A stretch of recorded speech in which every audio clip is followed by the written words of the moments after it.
Welcome back to the Promoted Podcast. I am your host, Felicity Furey, and we are back, baby. Hey, Renee. Wootton Tomlin. Last name. There is a lot to catch up on. I think it's been about 2 months since we last hit record. And shout out to the amazing Michael Furey, who has been filling in for me as host. Renee, new last name. Let's check in. Tell us all about it. How's the wedding? I know I was there with you in New Zealand, but oh my gosh, tell me your updates. Well, you were there, Felicity, which I am so stoked that you were able to be a part of our huge celebration. Before I start, I'm going to just throw to, I'm on Larrakia country today. We are back, baby, and I'm so excited that Felicity is back with us and ready to keep recording, to keep sharing the work that we're doing, which is to make sure that you get promoted and you're great when you get there. What to update on? I mean, so quickly on Larrakia country, we're in the transition to dry season at the moment. There's so many events every weekend. I am overwhelmed by the options for socializing. And I just got back from New Zealand, from our wedding, and kind of just getting back into the swing of things. I'm working in a fully remote role, which can be really challenging in different ways. So just feeling a little bit isolated sometimes, and then like also trying to constantly make sure that you're achieving whilst also being motivated, and then juggling all the other things that come about in life when you're excited and trying to take on opportunities. So yeah, so much to catch up on. Let's start with the wedding though. Honestly, wow, it went by so quickly. I have to keep looking back at the photos to be like, it actually happened. But we had the best time. So we had a destination wedding. We went to Queenstown, New Zealand. Why did we go there? Not because we have any family from New Zealand at all, but because Alex and I love the mountains. We share a fascination and passion for aviation, as you all know. So we had talked about a couple of years ago, if we're ever going to get married, like we would love to do a mountain wedding. So snowy mountains, big peaks, and a flight. And then I looked at places all around the world that you could do those things, like Mount Fuji in Japan. I looked at Alaska, Banff in Canada, and then New Zealand just had everything that we needed. It was super clear, and like the communication was amazing. And then we went from an elopement kind of plan through to actually having a full wedding and celebration. And honestly, I do not regret a thing. It was the most beautiful time.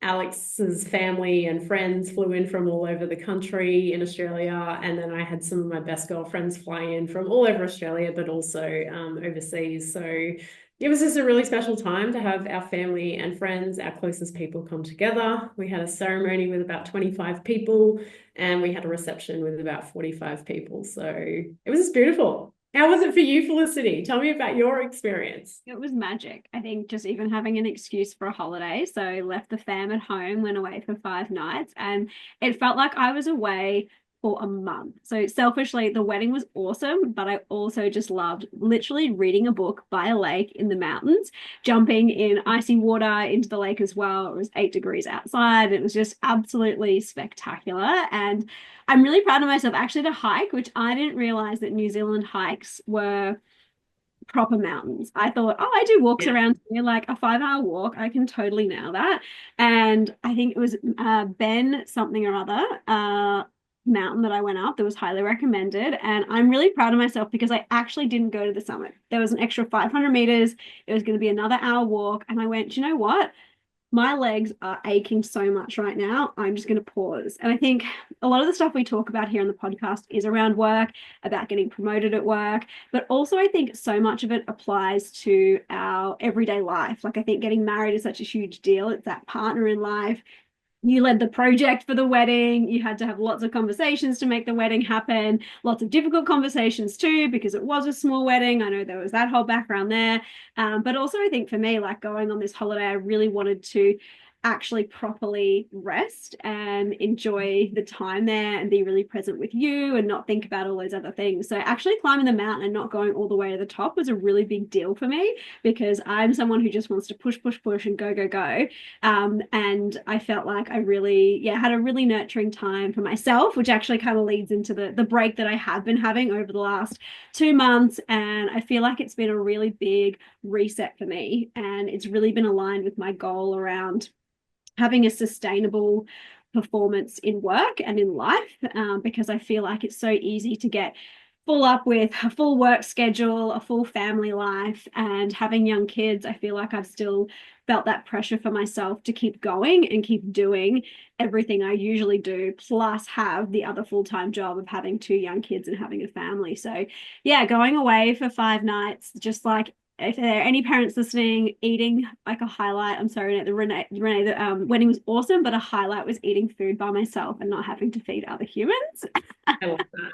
And you know what? I love that it's not my wedding. I love that you made it your holiday and about you and what you needed. And if I recall from maybe a year ago, we spoke about what are our goals for the year ahead. And you spoke to me about the need to build in sustainable ways of managing your life, caring for yourself, and making sure that self-care was a priority. So I can't tell you how proud of I am, not only as a friend, a best friend, but just, someone who is a huge advocate for you and the work that you do. And I'm always going to support you no matter what. So to see you living these values now is honestly the best thing that I could have asked for. And I'm so proud that you took this break and you did what you needed to do for you to get there. So and it sounds like you had a beautiful time with your family while you're away. Your kids are growing up, and it's just such a beautiful thing to smell the roses with them and show the things that really mean the most to you in life. So, Yeah, it's yeah. actually been a really interesting journey. And yeah, the wedding was, of course, spectacular. And I love weddings always. I was like crying so much. This reminds me of how much I love my husband and love. And it's so beautiful seeing that commitment. And I think this whole break has been a really eye-opening experience. I mean, I still feel like I'm recalibrating, resetting, and reforming, that space to go, what do I really want to work on and what do I want to spend my time on? And it has been a long break. It's been about 2 months where I've paused a lot of the things I've been working on, including the podcast, which was really, really challenging for me to do that. But I think the benefit of it made me realize how quickly you fill your life up with stuff and things Yep. and obligations. And I'm so that kind of person that'll be like, if someone says, let's have a coffee, I'd be like, yes, absolutely. And it was so helpful to stop and say to people, hey, I am actually having this break. And people so respectful of those boundaries. People reached out like, hey, can you help me? This friend who's looking to get into the industry. And I said, look, I'm sorry, I'm taking a 2-month break. And they went, no problem. I'll reach out to you in a couple of months' time. And while I'm not fully back yet, it's just been so helpful to really powerfully choose what do I want to bring in and what do I want to keep pausing. And I feel like I thought the world would collapse. Like my coach was like, I think you might like need to take 2 to 3 months off. And I was like, I can't even take like 2 to 3 days off. Like it was like mind blown. And now that I've gone through that period of time, I'm looking ahead at what do the next 2 to 3 months look like. And for me, I'm going, well, I actually do want to have a bit more rest. Like actually, I mean, I know this is all the stuff I should have been doing for years, but actually schedule that rest in and not just rush back into things. And one of the really surprising things that I found is that there's stuff, that stuff that's your superpowers that's like you're like really, really good at. It feels like I'm working like 1% of the actual time that I worked previously, but I'm able to create like 50% of the results. So that has been fascinating just to see what I feel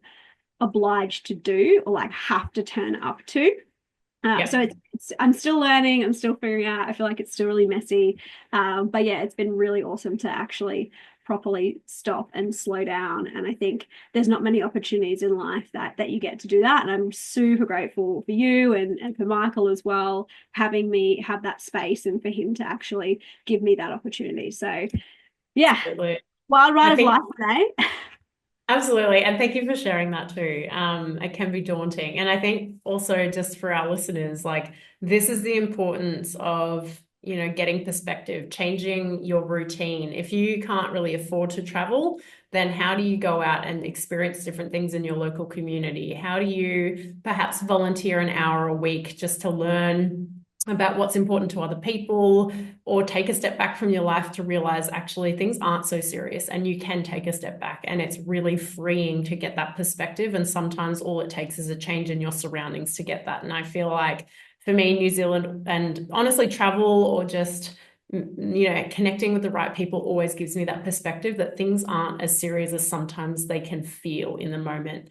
And sometimes, it's driven by many things. We won't get into that. Maybe that's a whole nother podcast to talk about is, why we feel that pressure in the moment. But certainly for me, it was just the most wholesome thing in the world to bring my people together, to do that in a beautiful area. And so many people walked away from our wedding with that feeling of like, rejuvenation, excitement, enthusiasm for life, and just feeling that sense of connectedness because they got to like experience just I think the connection that we felt to our people, and we really wanted to take that time out to really make sure that people felt special, and it was not just about Alex and I celebrating our marriage, but bringing together our friends and family and really valuing each of you individually. So it was amazing. It was exactly what I had ever hoped for, to be honest. So yeah, I can't wait to see the photos. It's only a few more weeks away.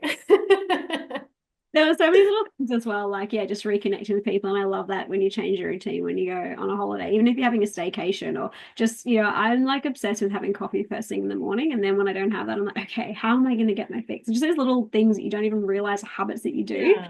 And Yeah. it was really good to have, yeah, a reset on that. And also try new things. Like we did a salsa class for your hens party. And oh my gosh, Renee, I don't know how, like you are, guys, Renee is pro, okay? Like so pro.